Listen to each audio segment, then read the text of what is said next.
Surxondaryo viloyatida faoliyat yuritayotgan Ayol va zamon tashkiloti tomonidan tashkil etilgan Harakatga baraka loyihasi O'zbekiston Respublikasi Oliy Majlisi huzuridagi Jamoat fondi granti sohibi bo'ldi. Muxbirimiz ushbu loyiha bilan tanishdi. Denov tumani Orol mahallasida yashovchi tajribali ustoz Dilorom Yo'ldosheva noyabr oyidan boshlab uyda o'tirgan ishsiz ayollarga kasb sirlarini o'rgatmoqda. Hozirgi kunga qadar tuman bo'yicha jami 45 nafar ayollar tikish bichish borasida kerakli bilimlarni egalladi.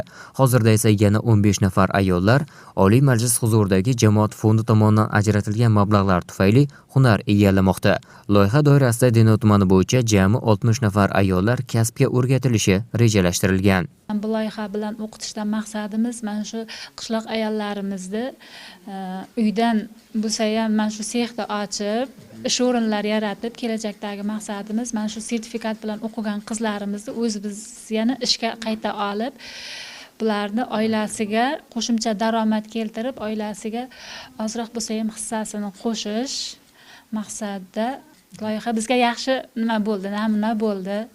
Loyiha doirasida Termiz, Qiziriq va Denov tumanlaridan jami 220 nafar ayollar tikuvchilik va sartaroshlik kabi kasblarga o'rgatilmoqda.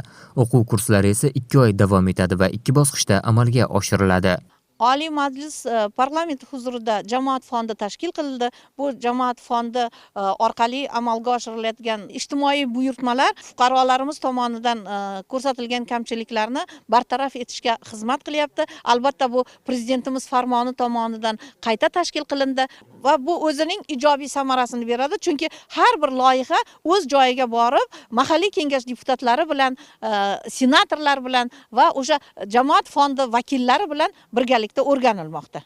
Bugungi kunga kelib jami 205 nafar ayollar o'qitildi va ularning hunar egallab, oilaviy daromadlarini oshirishlariga imkon yaratildi. Dilorom Yo'ldoshevaning xonadonida bo'lgan parlament ishchi guruhi, viloyat xalq qabulxonasi mudiri, deputatlar va boshqa mutasaddilar Oliy Majlis huzuridagi Jamoat fondi tomonidan ajratilgan mablag'larning to'g'ri yo'naltirilganligi bilan tanishib, o'quv kursini tugatgan bir guruh ayollarga sertifikatlarni topshirdi.